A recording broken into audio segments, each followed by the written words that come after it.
Good afternoon, everybody. We are recording here on Friday, early afternoon, depending upon what side of the country you're on. It's lunchtime on the West and late afternoon for those on the East Coast.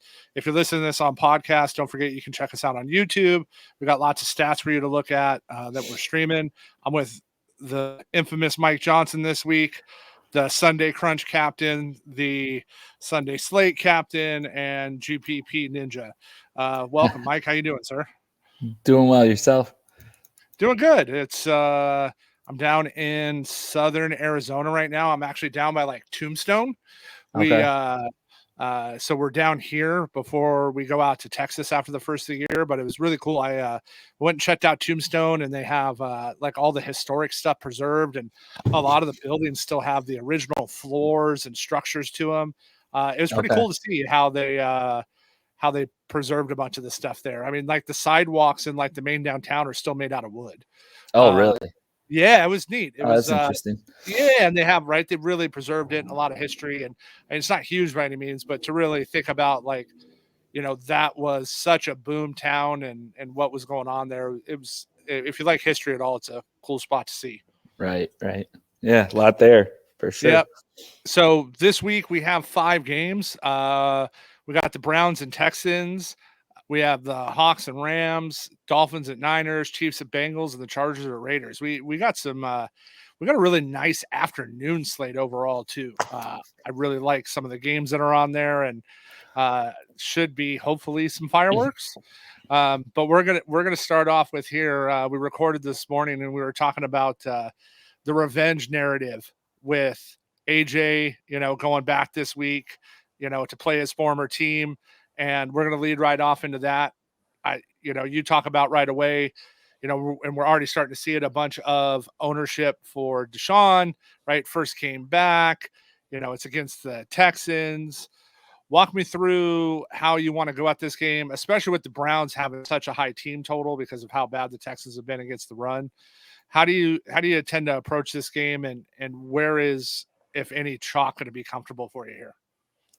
Yeah, it would be interesting because the highest projected ownership from this game from the Browns was going to be David Njoku, but it looks like he was just ruled out today. So that kind of messes some things up, kind of condenses some things. Obviously, it brings Harrison Bryant, who should be the full-time tight end, into play. Farrell Brown will mix in as well a little bit. But, Bryant, even when Njoku was out, I remember they had a game against the Bengals, and one of my season-long leagues, I had Harrison Bryant going that Monday night game and just needed like 2 points, and he didn't even get a target. There's no guarantees that like he doesn't just become David Njoku. But what it does do is it should kind of condense things. So Amari Cooper and Donovan Peoples-Jones are clearly the Browns' top 2 wideouts, very talented duo. And I kind of talked about this in my DFS interpretations this week, that they're kind of priced for Jacoby Brissett, and now they have Deshaun Watson as their quarterback. So both those guys are really interesting, especially without Njoku. I think the Browns they're built around their running game, and Watson hasn't played a game, and it's been like 23 months since he played an NFL regular season game. So there might be a little bit of rust there. So Texans' run defense is so bad that you would think the Browns are going to lean heavily on the run, but there's also going to be the opportunities for some big shot plays down the field. Yeah, I'm interested to see too, with how they are off the run, if they have any design runs for Watson, right? Are they using them kind of how the Bears are using Fields, right? Are they rolling them out of the pocket, getting him room, right? We've seen what Watson can do with his legs over the years. And yeah, it was interesting when I pulled up projections this morning to finally start looking at everything. And you think, okay, right, like this is Houston, their run defense is right. We know how bad it is at this point. It's no secret. Everybody smashes them if they try. And we come in right now, to a 9% Nick Chubb, a nothing owned Kareem Hunt, and we had almost a 22% Njoku before the news today. So yeah. I thought that was really interesting, right?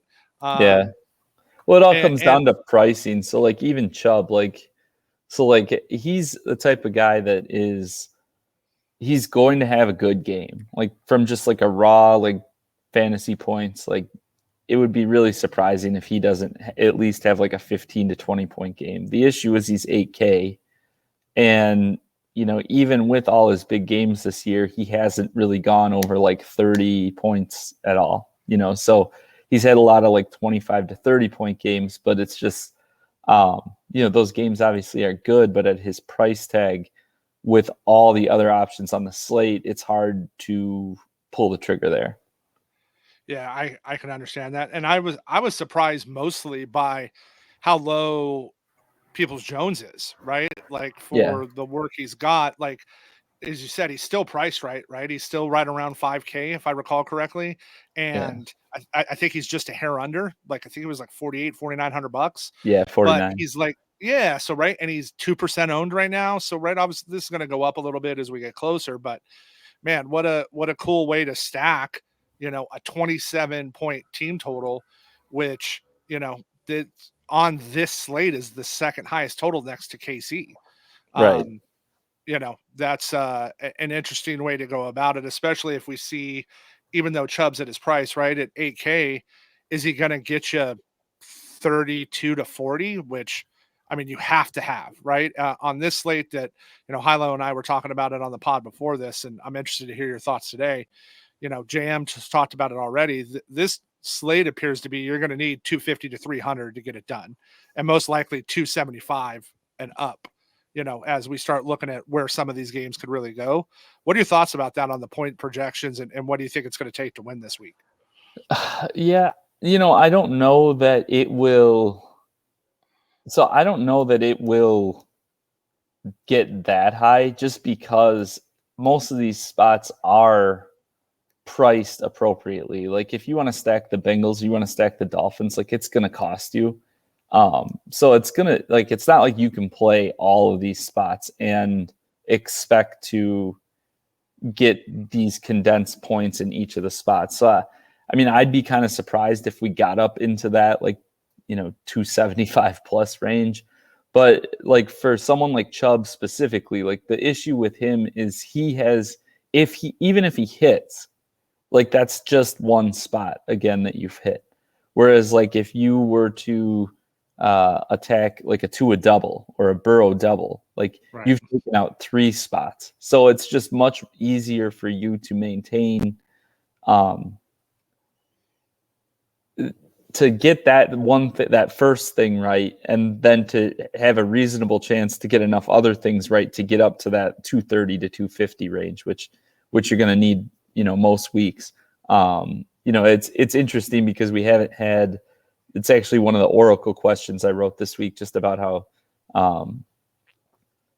we haven't had a week like this where there's so many good game environments. We haven't had that in a long time, and only a couple times at all this year. So it's hard to adjust to that.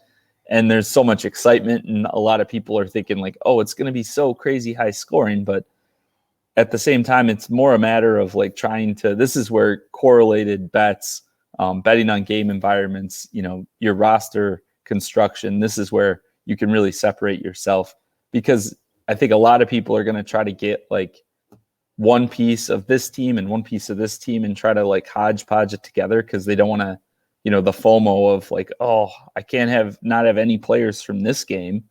So I think that's going to end up happening. So I think that gives more credence and more viability to those correlated bets. So where do you stand on, right, the Watson, Cooper, Peoples Jones stack is going to come in under 18 grand. I think it's like 17.8, right? They're going to come in at, right? That's a nice price target. Now, as you said, right, Watson hasn't played in 2 years. There is an opportunity for this to just be a blowout. There's all that stuff. But at the same time, for someone that's playing MME and is going to have 150 lineups out, 100 lineups out, how do you feel about that stack at that price point? Yeah, it makes a ton of sense. I mean, it's just, if Watson goes for 300 plus and 3 touchdowns, that's basically what it takes to get, that's a 27 point DraftKings week, which It's just over 4x his salary, and you could pretty safely assume that, over 200 of those yards and 2 of the touchdowns are going to go to the receivers. So, I mean, right there, and you're probably looking at like 12 or 13 receptions as well. So, quick math, yeah, you're looking at like another 50 points right there. So, yeah, you're at like an 80-point pace, and that's not too hard to see. But, if Watson gets you 5 to 7 rushes for 30 to 50 yards, right? Even forget if he doesn't even get the rushing TD, even if he picks you up another 3 to 5 points rushing, right? Now you're starting to get into the low 30s. Yeah, I think like just from a strictly like if this game didn't have any like outside stuff attached to it, I think the most likely scenario is something kind of similar to what we saw with the Dolphins last week, where like there's enough for everybody to get some, but like the Browns rushing game isn't going to like disappear. They're going to get some production, and like the likeliest thing is like 28 to 31 points for the Browns. It's kind of spread out. Like nobody really is somebody you have to have, maybe one of the receivers, but it's not like you needed to stack the passing game, and it's not like you had to have a running back. That being said, the dynamics of the game with Watson coming back and maybe, leaning more towards the pass, maybe staying a little more aggressive later in the game than you would expect in a normal game, definitely raises the chances. That's one of those few narratives where it could actually change how they approach the game. So that makes it more viable. Yeah, it's going to be fun to watch on that one. Speaking of interesting spots and games, we're going to move over to the Seahawks versus the Rams. And, as most people know, if they're listening to this, they know the walking wounded Rams are just falling apart at the seams. Aaron Donald's out now. I mean, they're, no Safford, no Cup. Just tough spot, right? Rams still have, even without him, have a solid defense. How do you see attacking this game? Because I like the Hawks implied total, right? When I see 24 for the team total, I like how they've played. Their concentration has been pretty good overall. But again, this is only an over under 41 on a slate where we could really see some fireworks. How do you approach something like that where you have a team with so many injuries? For me, it's pretty much just Metcalf or Walker, and nothing else. There's not really anything else from this game that interests me. Geno's had some decent games, and he'll have a fine game here too. But his like ceiling games, he's had like 2 on the year, and it's in like shootout games. And the Rams aren't going to have that this week. They, last week they had like a 56% run rate, which is like way higher than league average. Like they're passing the ball very rarely and being very conservative when they do. And that was in a game where they trailed by double digits for, 3/4 of the game. They're not going to open it up. So Geno's not going to get there. The Rams play a lot of shell defense. Lockett on the surface, Lockett and Metcalf have produced pretty similarly, but Lockett's gotten there mostly by more big plays, and the Rams defense kind of takes those away. So I see Metcalf as a guy who he's kind of their alpha in terms of target share. He's like top 10 in the league in target share. And the Rams, they have a solid run defense even without Darnold, and their zone kind of coverages. Metcalf's been used a lot more in the intermediate areas as like a big body target. So I think, Geno's leading the league in completion percentage this year, most accurate quarterback in NFL. So, I think he's going to pepper Metcalf with some targets. And then later in the game, that's when Walker kind of shines. I actually had it in my write-up. In the 4 Seahawks victories since Walker's been their starting running back, his opportunity counts, I believe, are 23, 24, 20, and 29. So, he's pretty much a lock, assuming that the Seahawks win this game for 20-plus opportunities. And we've seen him bust big plays, especially later in games when defenses are kind of ready to give up. What do you think about the Seahawks defense getting steamed up on ownership? They're up 13, 14% already. They're only, they're $3,600. Do you see yourself going there with anything or other defenses you like this week? You know, they're viable, but like to me, like at that point, I'd rather just pay the extra, like, what is it, 400 for the Ravens? Yeah, $400 for the Ravens. You know, I'd rather, you know, go after Russ for, you know, not that much difference in price. You know, or even the cheap ones. And I mean, frankly, a team like, you know, I'd probably rather play the Rams defense than the Seahawks defense if it's going to be that kind of ownership, especially with the pricing, you know, all the big game environments that we're wanting to chase and how expensive some of those players are. The Rams at $2,300. I mean, that's $1,300 less. That's a huge savings. Yeah, and you know, all it takes is one play for a defense, like one fluky play, somebody botches a snap, or you know, a screen pass gets fumbled, or somebody runs the wrong route, and all of a sudden you have a defensive touchdown, and you know, 6 to 8 points even from a min-price defense can get you there. Yeah, it'll be an interesting spot. Now we're going to start working into a couple games of the week here. Now it's going to get fun. We're going to start off with so many narratives here, but we have the Rams and Dolphins. It's been interesting to 49ers watch. and Dolphins. Oh, sorry. I said, sorry. I was making a change on the you're good. Yeah. Stuff on the side.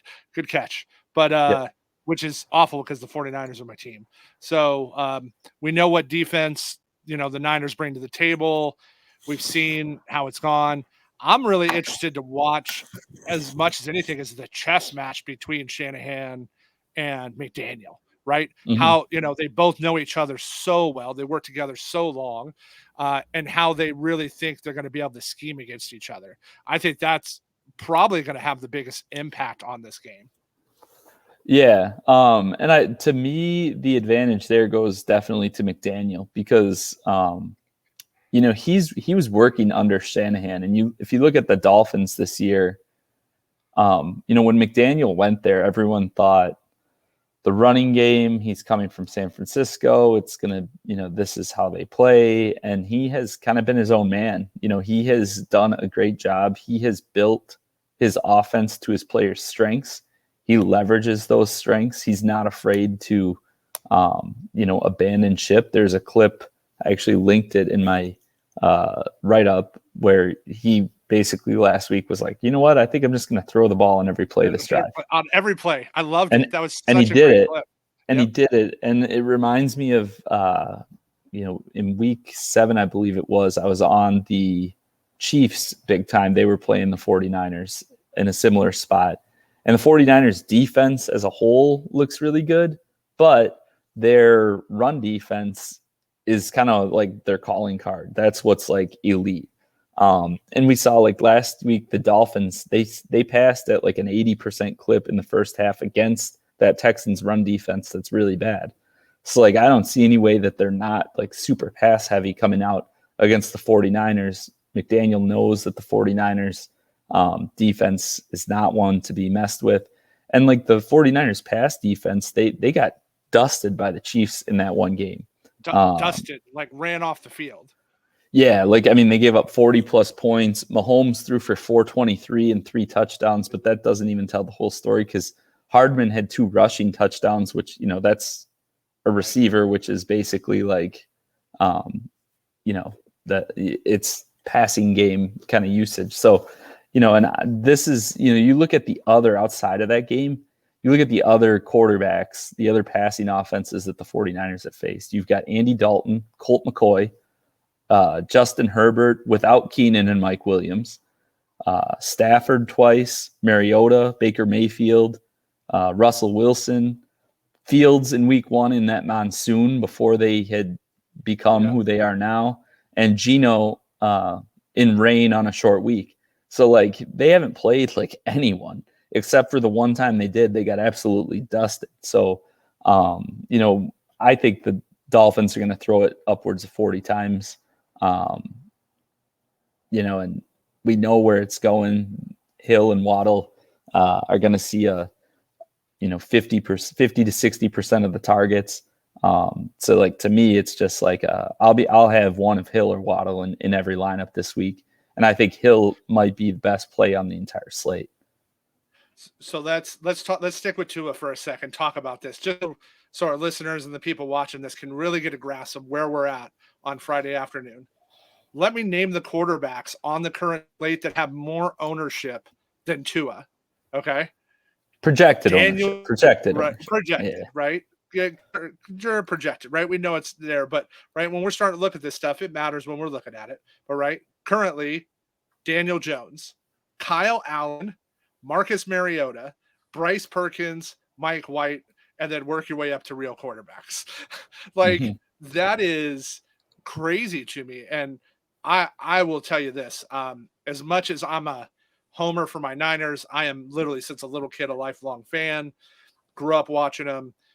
If we get I'm already big on the Dolphins. If we get any kind of low ownership, I'm going to be like the aggressiveness at which I'm going to have is probably going to make make my account scared, because how do you not stack that concentrated of offense when two is only $6,700, and the opportunity to really go there is crazy to me. I mean, right now Waddle, is, again, I get Tyreek and Waddle are priced up there, but man, he's around 3% right now, right? If I get, under 10% Hill, 1% Waddle, and 5% Tua, man, sign me up, buddy. Like, let's go make some money.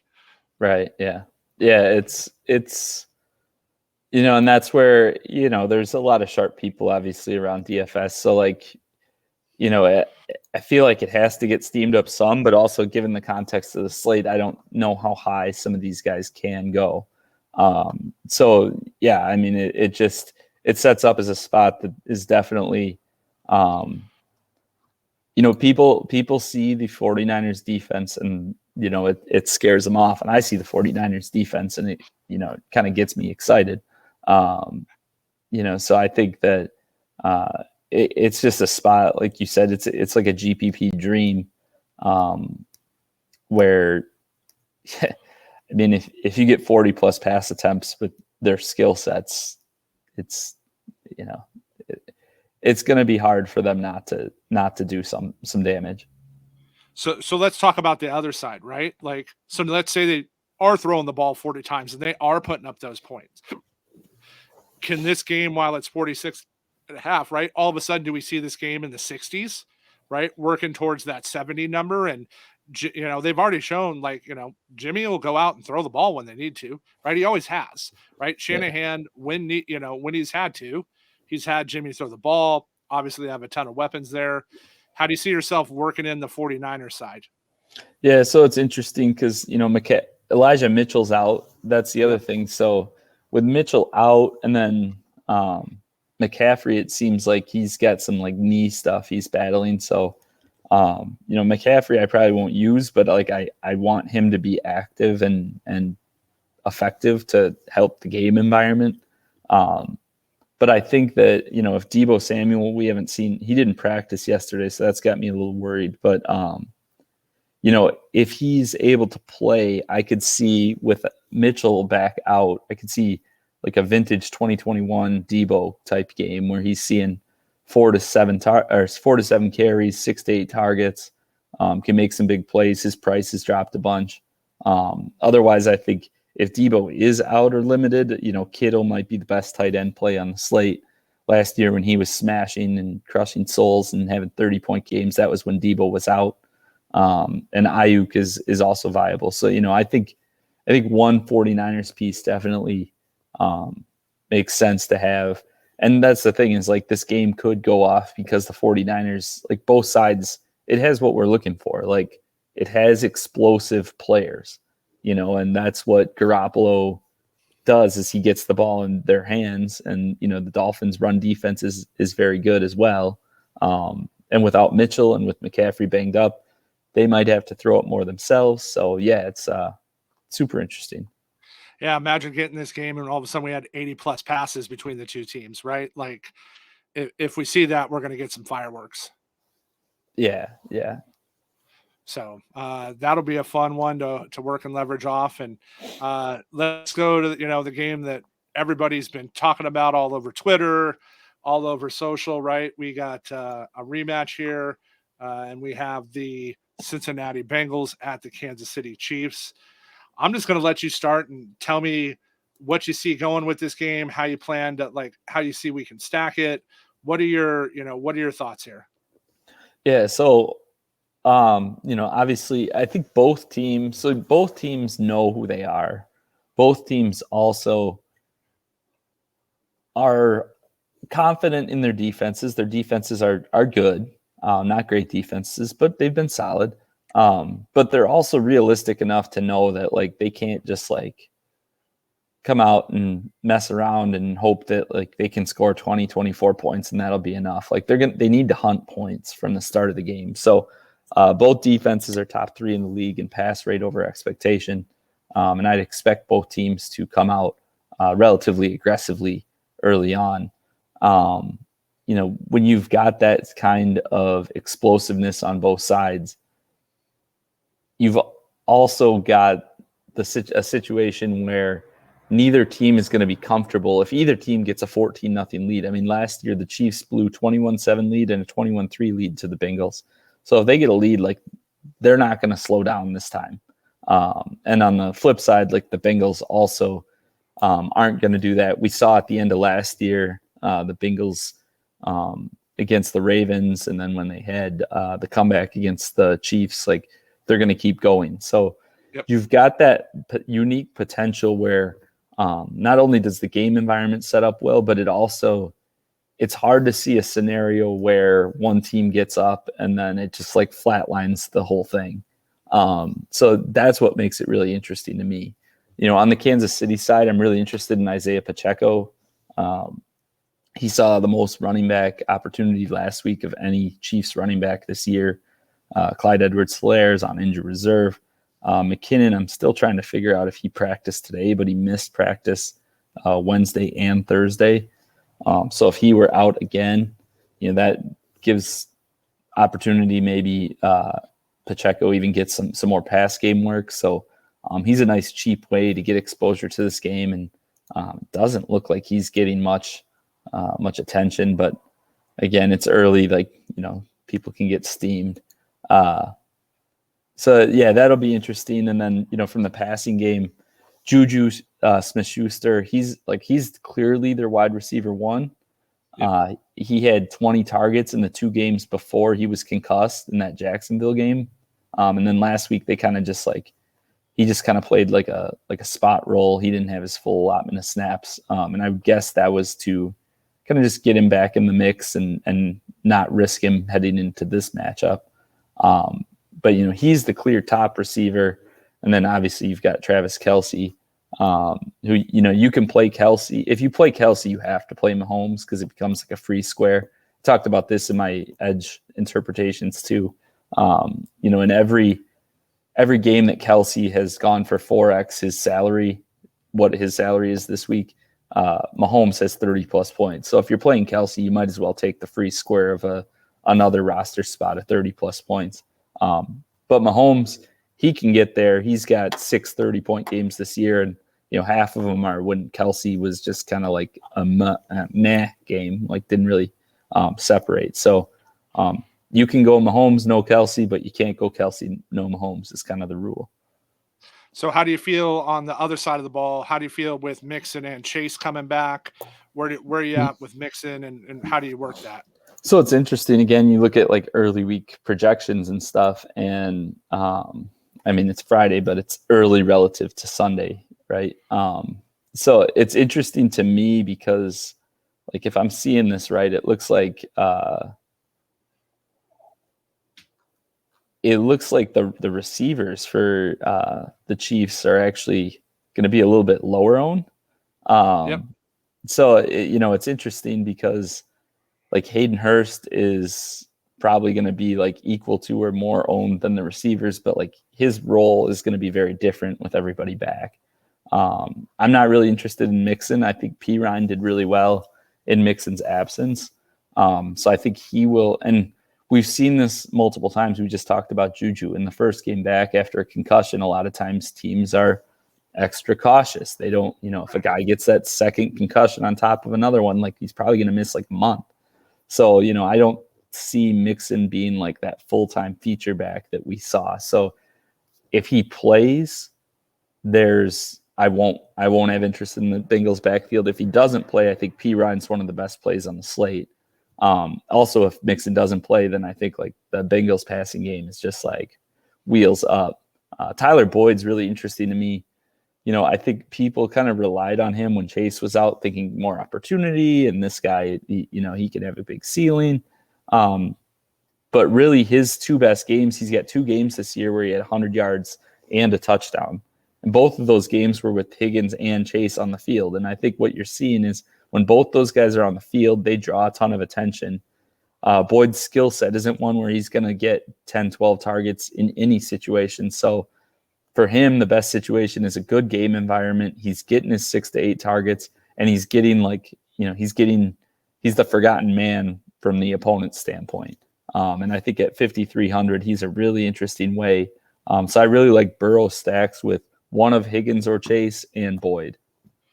How do you like hearing the news that, Chase came out and just said, hey, I basically said, I held myself out. I wanted to make sure I was like 100% good to go for this game, right? Which made sense, right? Everybody was hoping they play last week, but right, this is a big game. This game really matters for them. How does that make you feel going into this? Yeah, I mean, I'm assuming he's fully healthy. There's obviously like a little re-injury risk, I guess, but he's an elite. He has the highest ceiling of, him and Tyreek Hill are, and Justin Jefferson are in like a league of their own as far as like ceiling. Like they're like guys who could drop 50 at a moment's notice. So, when you see his price tag's actually a little lower than it used to be, and he's in this matchup, and he's not like normally a real loud guy. So when he starts talking, he was jabbing with some Kansas City defenders this week.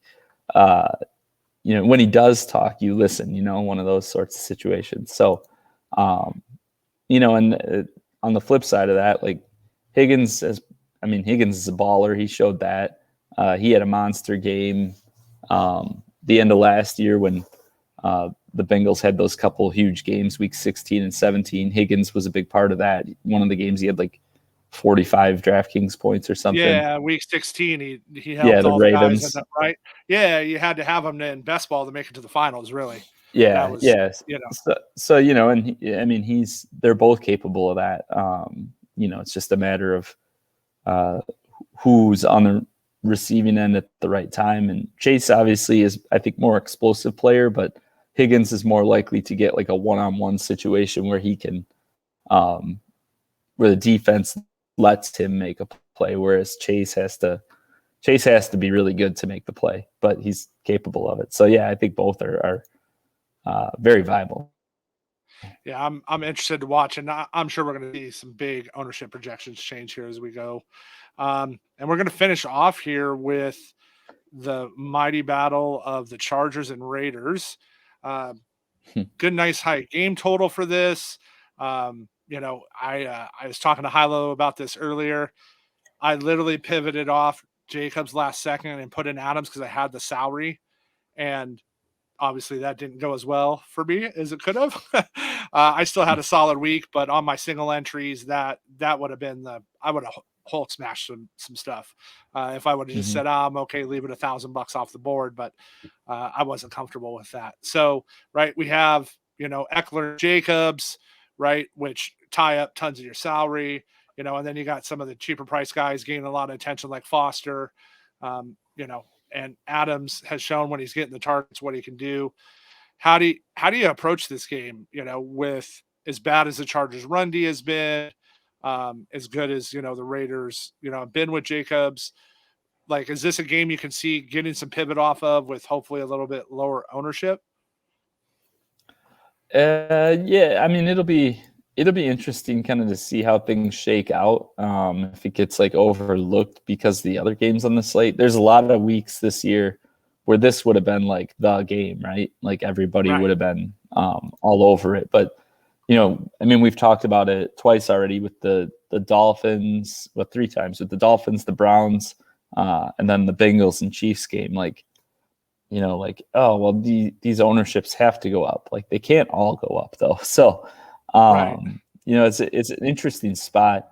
One thing, I think Justin Herbert's like crazy interesting because, the Chargers play at the fastest rate in the NFL, and they throw the ball at the top 5 pass rate over Yeah, it's one of expectation. the yeah. They're actually I think it's actually the top four. pass rate. Yeah, if you just look at overall pass rate, they're actually number 1 if you don't go by expectation or whatever. So they're throwing the ball the most of any team in the NFL, and they're playing the worst secondary in the NFL. And sometimes, it can be as simple as that. He's super interesting to me. And like, as I was doing the game write up and I literally was typing that out, the Chargers throw more than anyone and they play at the fastest pace and they're playing the worst secondary. And then I looked at the Herbert ownership and it's 5%. I'm like, yep, that doesn't add up. It'll be interesting. But like I said, that all these spots can't go up. So he's a really interesting one. And then your Josh Palmer is the classic DFS play. He had the big Monday night game against the Chiefs. So then his price was 5,400 last week. Williams is out. Everyone wants to play him against the Cardinals, and he has a 9-point game or something. Right. This week he faces, but we know the Cardinals have held down the top receiving options for other teams. They hold down perimeter receivers. We know that about the Cardinals scheme. And now he plays the worst secondary in the league, and he's basically the same price. And last week he was 20%. Now he's going to be 6%, or allegedly. That's the projections currently. So it's a classic DFS play where he just makes a ton of sense to stack up with Herbert for me. Keenan Allen isn't really a guy, JMing up about this a lot. His ceiling isn't the type that I try to chase. And he's for whatever reason, the most popular receiver always for the Chargers. And then Eckler obviously is super viable. He's probably the top running back in fantasy this year. And, all his big games have been in good matchups in high scoring environments, which this checks those boxes. Yeah, the Palmer reminds me of Jacobs last week, right? I had a bunch of Jacobs in my 3 maxes, but I just didn't have him on my SEs, which that's what I mostly play, single entry 3 max. And so that's from that standpoint, right? But Jacobs came in at 3% when it was all said and done, right? Because he had those slower couple weeks. But meanwhile, in his range of outcomes is that. So that's the comparison you get me to think about when talking about Palmer. And right, as you type it out, I feel the old school cartoons where the light bulb goes on, Herbert's 5%, they throw the most in the league, right? They're playing the worst defense. If you're gonna throw a lot and and you're pretty good, and the team you're facing is bad at stopping the pass, it's A plus B can just equal C, and you could just move on sometimes. So how do you manage Devontae this week?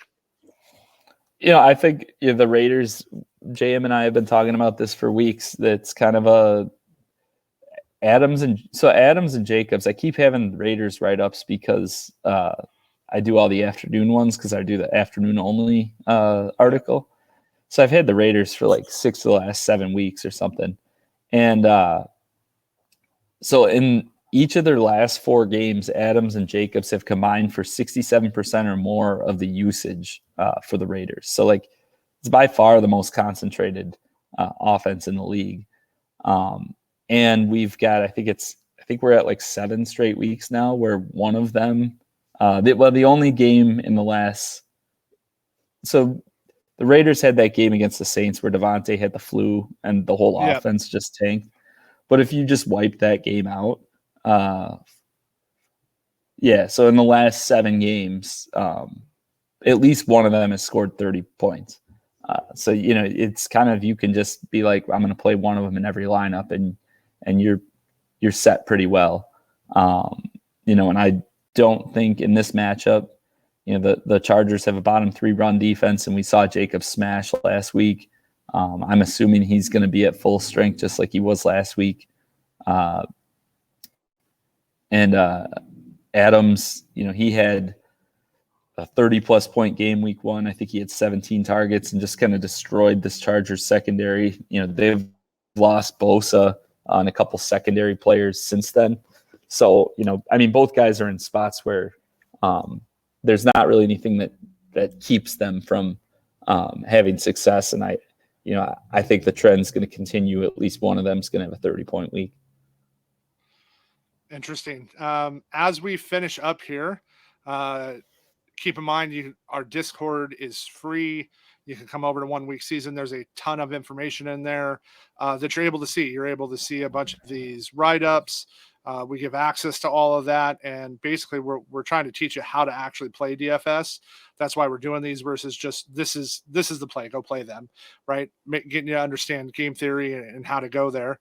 And I asked Hilo this earlier. So, right, we're in week 13. It's a big season long and best ball week for a lot of people. Who do you need in best ball this week to really help carry some of your teams home? Who do you have exposure to that you need to step up?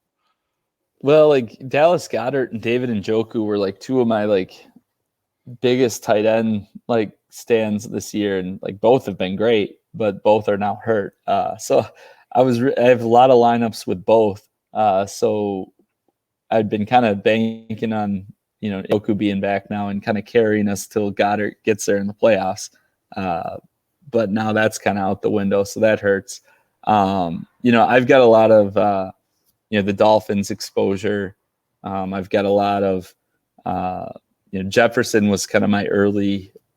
He was the guy I liked the most from those top 4: the CMC, Cup, Taylor, and Jefferson. Jefferson was my favorite guy, so that has worked out pretty well.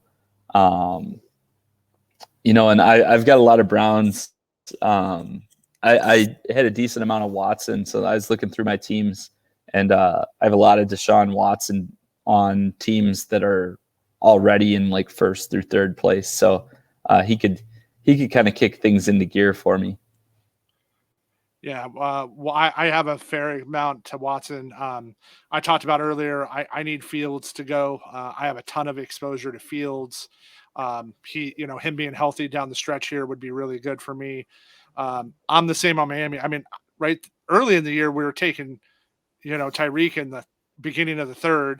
And then, I took him in the 2nd round the rest of the time. I have Eckler Tyreek stacks. I have Jefferson Tyreek stacks. I have Kelsey Tyreek stacks because of where they're letting me take them. Right. It's I got a lot of stuff stacked because I'm like, man, if McDaniels figures them out, this is going to smash. Right. There was, he's, because come this next year, right, Tyreek is, a top 6 pick, most likely, most of the best ball season, top 8 pick. Yeah. Right. Depending upon what's going on. He's not going in the 2nd round this new coming year. So right. I could definitely use that there as well. And I would it would be really helpful if Tony could actually be healthy and get going with Kansas City.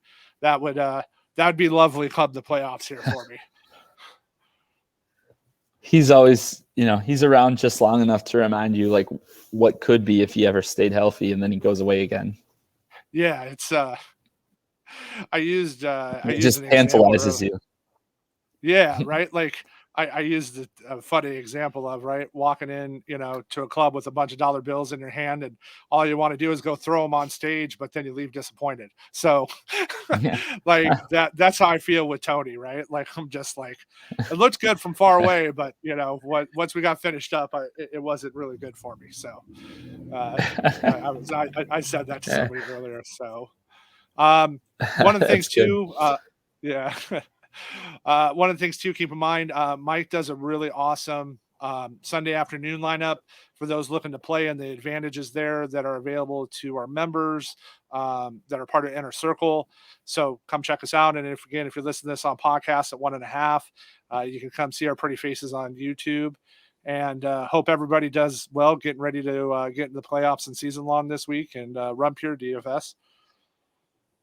Absolutely. All right. Talk to you guys soon. All right. See ya.